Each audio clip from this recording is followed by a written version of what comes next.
राजन तेलीबाबत सुरू असलेल्या चर्चावरून संजय राऊतांनी एकनाथ शिंदेंना टोला हाणलाय। ज्या प्रकारचं सरकार स्थापन झालंय त्यामुळे एकनाथ शिंदेंचं अस्थिर आणि अस्वस्थ असल्याचं राऊत म्हणाले। अशा पक्षात खरा शिवसैनिक जाईल का असा सवाल राऊतांनी उपस्थित केला। तर राऊतांच्या या टीकेला मंत्री गुलाबराव देशमुखांनी उत्तर दिलेलं आहे। राऊतांनीच महाविकास आघाडीला अस्वस्थ केल्याची टीका त्यांनी केलेली आहे।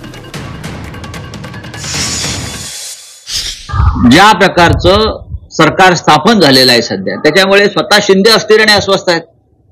अशा अस्थिर आणि अस्वस्थ पक्षाकडे खरे शिवसैनिक जातील का?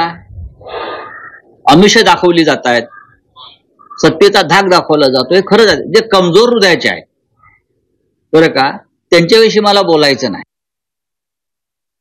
त्यांनी सगळ्यांना अस्वस्थ केलेल्या माणसाने लोकांना अस्वस्थ कसं म्हणावं? उद्धव साहेबांना अस्वस्थ केलं, शरद पवारांना अस्वस्थ केलं, काँग्रेसला अस्वस्थ केलं, इव्हन शिवसेनेला तोडण्याकरता सगळ्यात मजबूत कार्यक्रम हा आमचा माल होता संजय राऊत। आलं का लक्षामध्ये?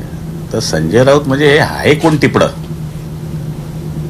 आणि मी तुम्हाला सांगतो, जी राहिलेली शिवसेना आहे ना, बघा आता राजन साळवी कुठल्या मार्गावर, अमुक कुठल्या मार्गावर, हे जे दिसत आहे ना 20 आमदार, तुम्ही बघा काही दिवसांनी 10 एक तर आमच्याकडे दिसतील तुम्हाला।